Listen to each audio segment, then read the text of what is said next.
Good morning. This is Louise Hay. Let's begin the day together. Well, the simple part that most people don't understand is that every thought we think and every word we speak is creating our future. It's as though our thoughts go out into the universe and are accepted and brought back to us as experience. Now that is a very simple thing, but most people don't get it. They don't understand it. They've never heard it before, and they think it's ridiculous. But if you can really accept the fact that every time you think a thought and every time you speak a word, you are literally painting your future, making your dinner, whatever you want to call it, you are creating. And you're creating your own life. And this is simple, but it's not easy to accept. But once you accept it, then you can start deliberately creating what you want in your life. And you begin to be aware of what you don't want in your life and how you are contributing to it. Now, I think this has been around forever, but for some reason in the last 20 years, the universe has wanted this to go out among all the people, or all the people that are ready for it. See, most of us just think, and we don't pay any attention to what we're thinking. We're just doing it. But that's something you need to train yourself to do, to begin to train yourself to be aware of what you're thinking. And one of the ways to do that is to periodically say to yourself, what am I thinking? Would I like this thought to create my life? Would I like to have the experience that this thought could bring to me? Now, it takes a while to do that, but even if we could begin on the smallest level to be aware of our thinking, we can start to make changes. To begin with, you start by doing what we call doing affirmations, and that is making positive statements about your life that are positive. And you do them deliberately. You might do them in the morning, you might do them at noon, you might do them at night, you might do them, twice a day or whatever. But you do this and you let this become a habit. And as you start to do them, things will begin to change, maybe on a very small level. I call it getting the green lights in the parking places. I mean, they're not huge things in your life, but it can be very nice when you get 3 green lights in a row and you're in a hurry. Doing an affirmation is either writing it down, writing it on the wall or the mirror, or using just saying it. What I like people to do is to stand in front of a mirror and do their affirmations, because there's something very powerful about looking in your own eyes and accepting yourself, or noticing that you reject yourself when you're saying something positive about yourself. So that would be a very beginning way to start. Say in the morning, you get up in the morning, you go to the mirror, and this is a big one, and it's hard for lots of people. But you look in the mirror and say, I love you. I really, really love you. And to begin with, that can be so hard for people because they think of all the things that they think are wrong with them. But if you can start your day saying that, it's very powerful. Remember, I'd like to think the universe is listening to everything you say and everything you think and saying, okay, you can get that. So then it starts to bring you in and bring things into you. And I know this sounds far-fetched, but it's amazing how it works. If you do a good general positive statement for yourself, the universe will figure out how to manifest that, how to bring that about in your life.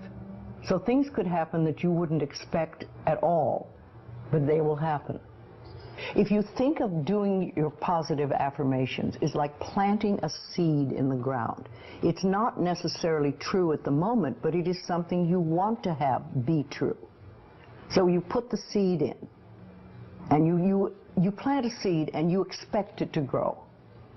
Or you maybe plant 3 seeds just in case. You expect them to grow. And you don't wait 2 days and then dig in the earth and say, what's happening, what's happening? You expect that thing to grow because you know there's a law and a process. And the seed will grow if it is in the right soil and it has the right amount of moisture. Making it really a habit and doing it every day. Doing something every morning when you wake up, that's a really good time. And another good time is when you go to sleep at night. And gratitude works a lot. Just being grateful for everything. The more, I always say the universe loves gratitude. The more you're grateful for what the good is in your life, the more good you get to be grateful about. Mm-hmm. And it's like, you know, if somebody gives you a present or gives me a present and I say, oh my God, I hate that color and it doesn't fit, and you know, that person will never give me another present. Mm-hmm. But if you say, oh, it's wonderful and thank you, I really adore it, it's great, that person is probably going to want to buy you a present every time they see something they think you would like. And it's like that with the universe. The universe loves gratitude.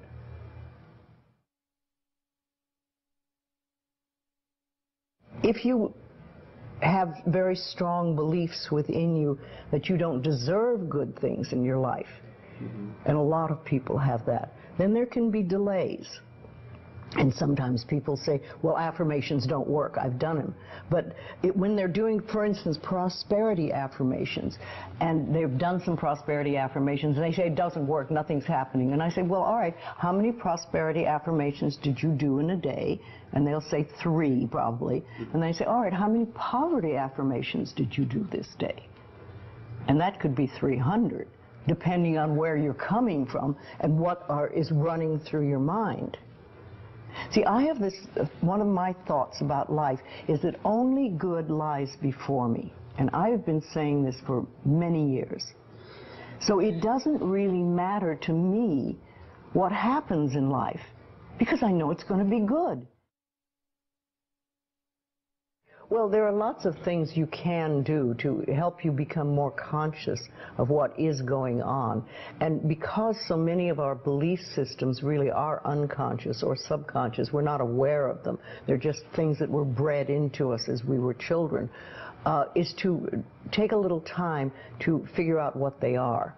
And I always say a really good exercise is to take a big sheet of paper and write on top of it, say, what I think about men. And then another one, what I think about women, what do I think about money, what do I think about any subject you can think of.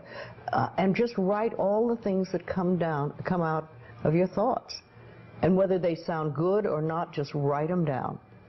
And any one subject, if you just write them all down and then look at them and see how many are positive and how many are negative.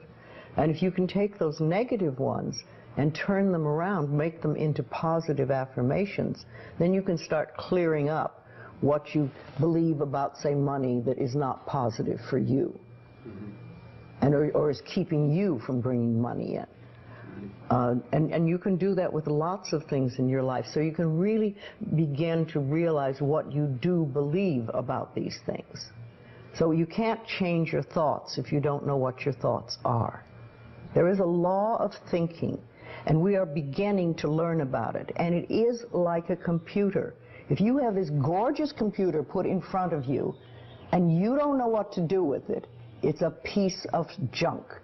But if you learn the language of the computer, miracles happen.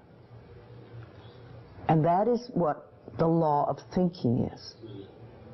When you learn how it works, miracles happen. What you think and what you believe is what will come true for you. Your thoughts create your life. It's that simple. And when we can get that, we can make enormous changes. Well, I think it really starts with realizing that you don't love yourself, that most people don't. Most people feel they're not good enough, that they haven't done it right, they won't do it right, they'll never be enough, and they're definitely not lovable. And when we come from that space, it's very hard to create things for ourselves that are really good.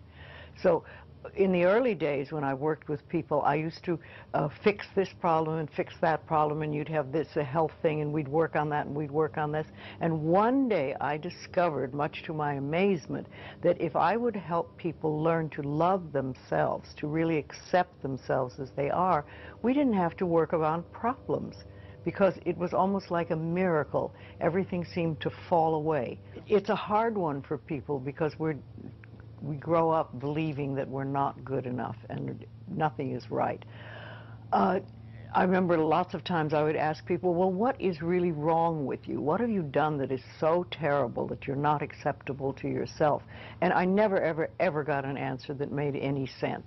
You know, they might say something like, well, I'm too fat. Well, so, you know, but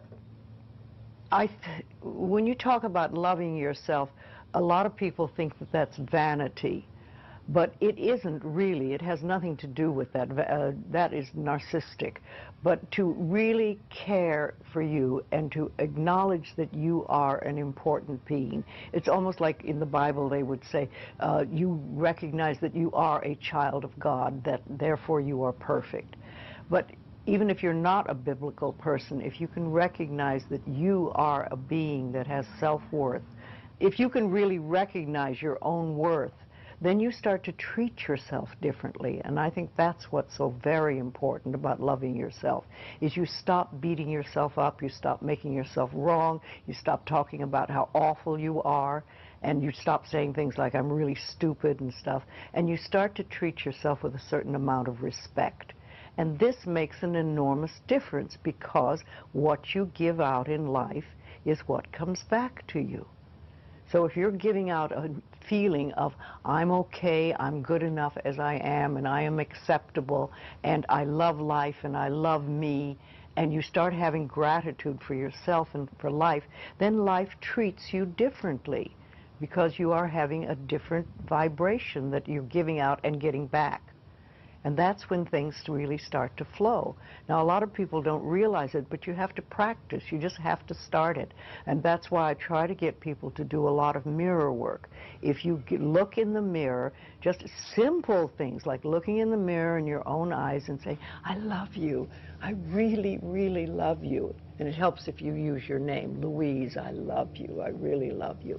It gets to that little child inside that has been rejected for so long, and it breaks open sort of a dam or a door or whatever you want to call it, and it's like little miracles start to happen.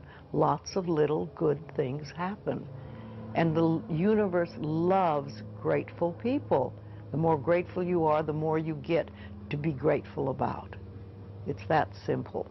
Life is really very simple. We make it enormously complicated, but it doesn't have to be.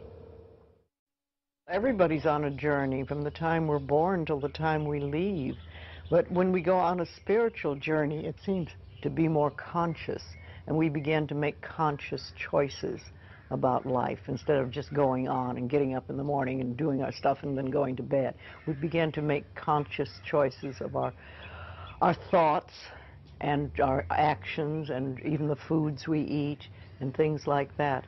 And it's putting your foot on the pathway one step at a time. And some of us do very devious journeys, and we take lots of little side tracks, and we don't get very far, really.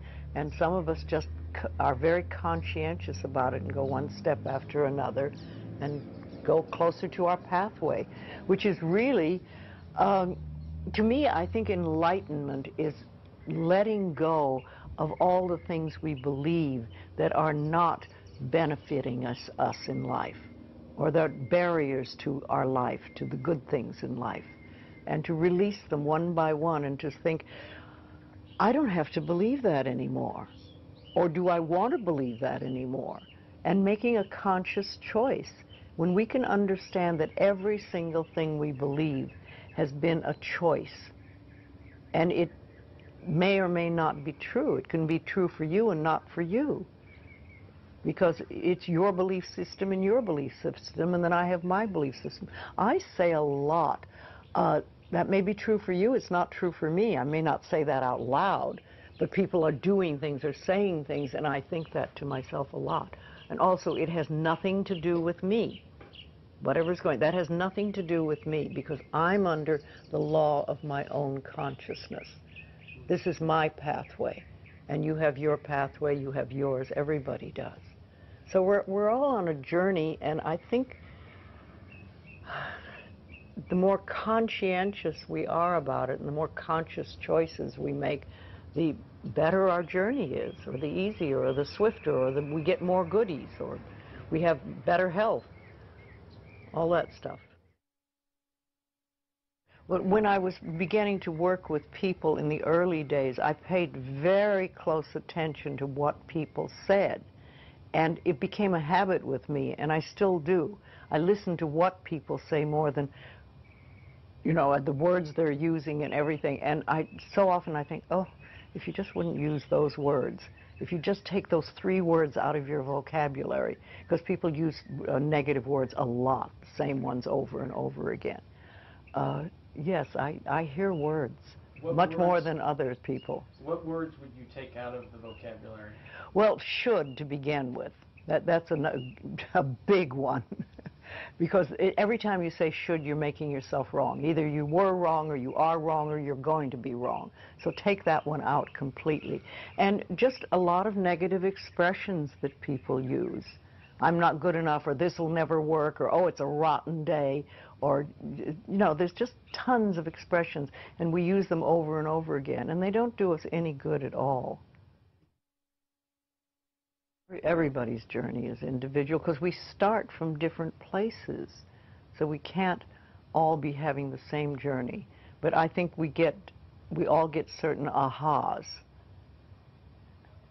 and that's when we've sort of learned something. We say, oh, okay, and then if we can keep that, what we've learned, and practice it, then we've made another step, and we can move forward. Yes, it's a lifetime journey, and we never stop learning. I'm 80, and I'm still learning. Though the lessons are easier now than they used to be. I like to think of it when we start, we have all these boulders in front of us on our pathway, and we start to get the boulders out of the way, and you finally get to the point where it's gravel. And gravel you can handle, you know, and you can sweep gravel, and you can do things. So, and then occasionally there's an old boulder. Rolls back into your path. You think, oh, I thought I had that one, but not completely.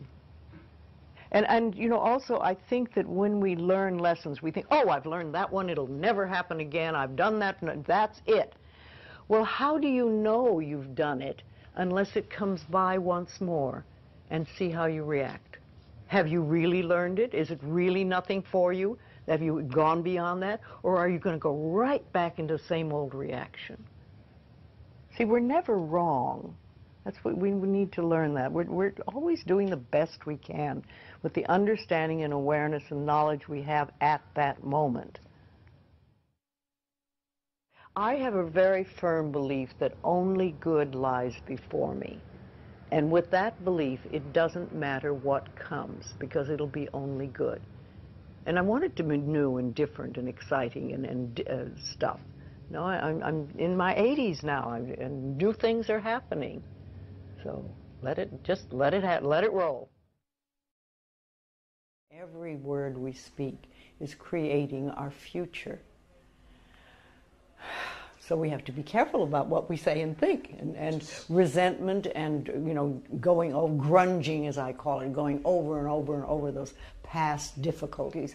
They don't do anything but attract more difficulties to you, because I see life as a boomerang. Like what you give out comes back to you, and this happens over and over and over again. With a boomerang, whenever you toss it out, it comes back.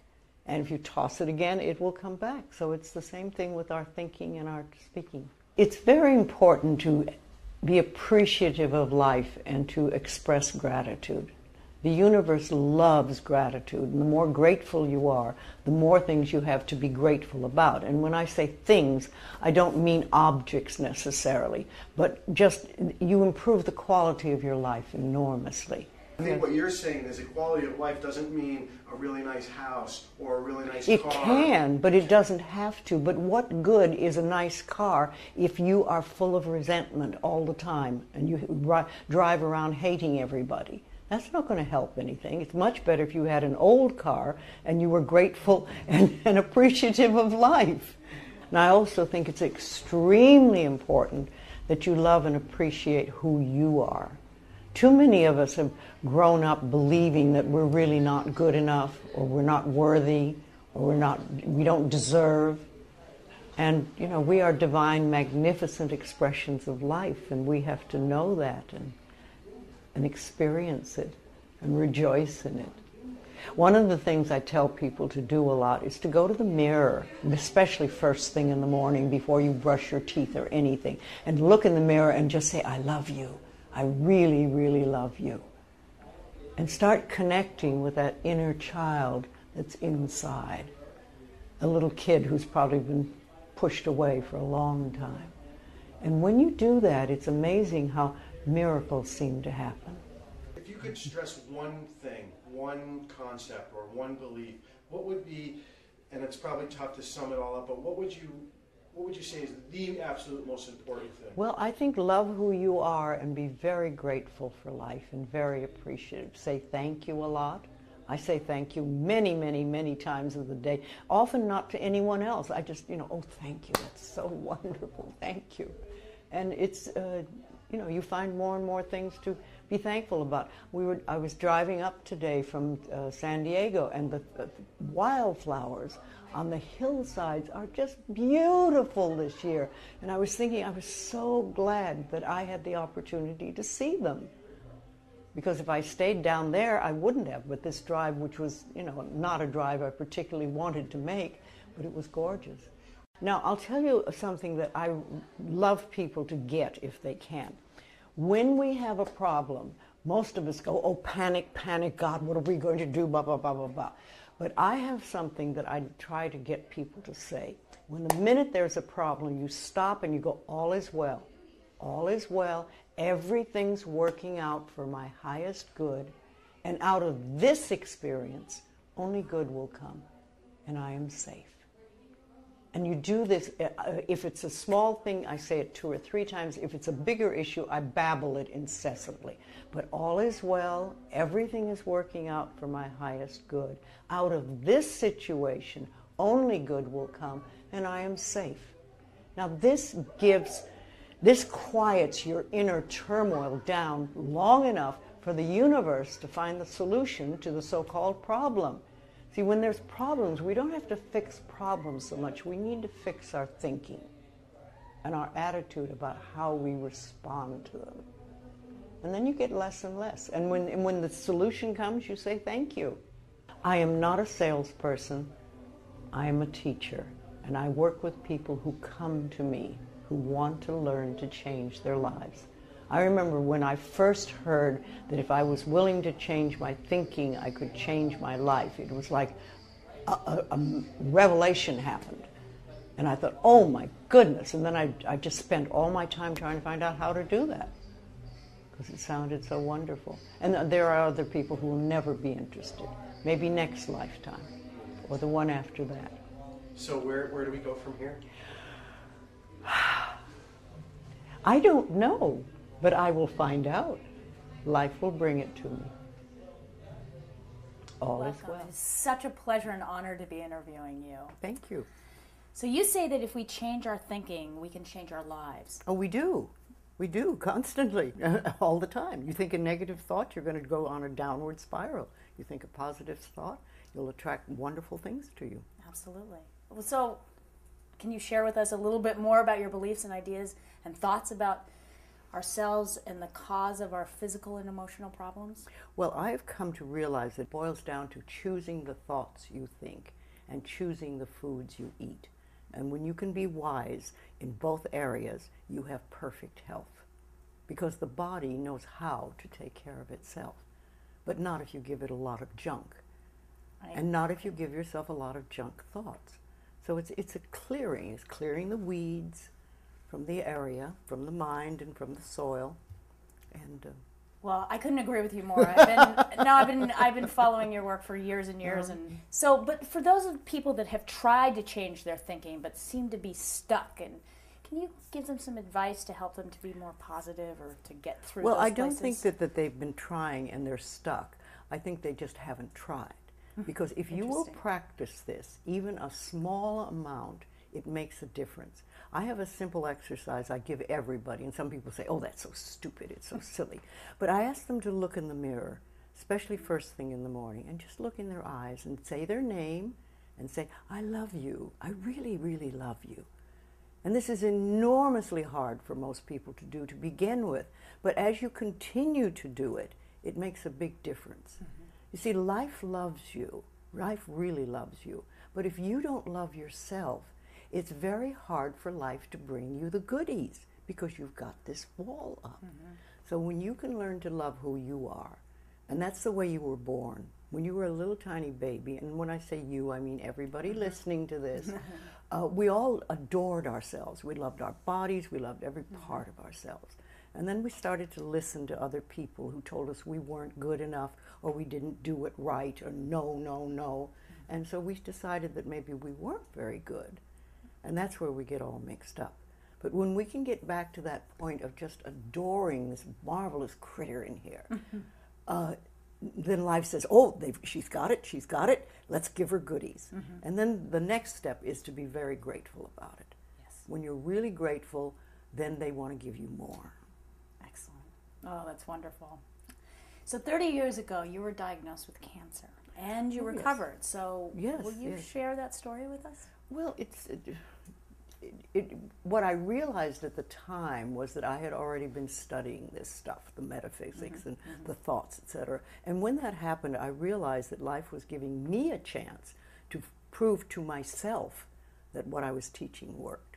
So I said, okay, you better get in there, girl, and do it. But I did, yes, I not only changed thoughts, but I think one of the things that was the most helpful, really, was the forgiveness. I really got in there and dug out as much as I could find out about my parents' childhood. And when you understand somebody's childhood, then you can understand how they went from being this wonderful little baby to the people who would mistreat another child. And that sort of gives you a point to begin your forgiveness work. And when I started to do that, I think that was the big shift inside. Yeah. But then, of course, I also did, I found a wonderful naturopathic doctor. Yes. And there's a very interesting story goes with that, because this is over 30 years ago. And last week, I had a letter from him. And we have not communicated in all this time. This is the naturopath? Yes. I had a letter from him, and he wanted me to do his second book. Oh. And I thought, wow, isn't this interesting? Because here's a man who literally contributed over 30 years ago to healing my life. Yeah. And now I get to do something for him. That's so beautiful. So we said, it comes full circle, yes, right? Full circle. So That's I'm wonderful. going to do whatever I can for him. So we had the manuscript come, and we've gone over it, and we really like it, and it's wonderful. That's beautiful. And you can't make this stuff up. No, you can't. When life has an opportunity it wants to present to you, it's there. Well, it's interesting. My ex-husband had cancer, and we did very similar things. It was the food, it was the lifestyle, it was looking at yourself in the mirror, looking at the history and where you come from. So I remember beating a lot of pillows. Yes, exactly. There you go. So Hay House South Africa gives 100% of its profits back to the people of South Africa. Yes, to the Noah group. Okay. Yes, and which it's is specifically to the 800,000 children orphaned from the AIDS epidemic. Yes, we can't do them all. I mean, that's a lot of people, but we take whatever profits we have and we give it to one of the Noah groups there. Well, what drew you to this cause? Why South Africa? I've been working with AIDS since day one. I know. You have a power, you've had a powerful I didn't effect ask for it, but life said, here, you handle this one. Right. In a time when nobody knew anything. Nobody People knew were scared. Oh, they were terrified. They wouldn't touch each other. They were, it was so silly. I wouldn't get into that. But I knew I would never get it. I knew that. and I just treated people as people. But so I've been with AIDS since day one, and you know, all AIDS things sort of touch my heart. Oh, that's so beautiful. Yes, you know, I have a small foundation, and I call it heart money, because when I hear of something that touches my heart, then I give what I can to them. That's fantastic. So, since we're here at the Spiritual Cinema Circle, we have to ask you about movies. When did you first fall in love with movies? Oh, well, this is interesting because I grew up in the Shirley Temple era, when everybody went, all the kids at school went to see Shirley Temple whenever it came out, and they'd all come and they'd talk, but I never went to a movie, never went to one movie in my entire childhood, with one exception. I had a very bad toothache one day, and it must have been really bad for them to take me to a dentist and spend money. And they pulled my tooth, and I was so frightened that I fainted. And I remember waking up and I was having my face slapped by my stepfather, not the dentist. And then... That tells us a lot about your history. and then he took me to a movie, and it was The Bride of Frankenstein. Wow. So that is really strong in my consciousness Yeah. for a long time. It's the only movie I saw till I grew up. The Really? only one. I never got to see a Shirley Temple movie. Oh I got my to God. see The Bride of Frankenstein. I don't blame you for being a little bit not so interested in going, but you must have some favorite all-time movie. I mean, there must be something that you... Harold and Maude is probably Really? my favorite all-time And inspired movie. and touched But you? a lot of it. Yeah? I've seen it, 40 times. Really? Yes. Yeah. What inspires you about that movie? Well, it's just a charming movie. It's very, very charming, and it's funny, and it's goofy. Yeah. And, there's a lot of movies that I've liked over the time. But, I've just made a movie 2 years ago, and it was my first movie. And what I was thinking at the time, it's so interesting because most women in their 30s or 40s in the movie industry, can't get a part because they're too old. And here I was, 80 years old, making my first movie, and being the star in it, and getting to do my own dialogue. And I thought, wow, this is really great. I saw your movie, by the way, and it's wonderful. It's very wonderful. Yes. So if you were to recommend to people, or to young people, what movies they should watch, if there was would you recommend? I would say movies that inspire them. Yeah, exactly. Yes. Things that inspire you to feel good, and things that give you a warm feeling in your heart. Exactly. Yes. Can you give us any positive message that you would want to get out there to our Teach people to viewership? love themselves. Yeah. Teach people to release the guilt. I think it's one of the biggest things I've done in my work, is help people release guilt, because we all walk around with this huge pot of guilt that we carry.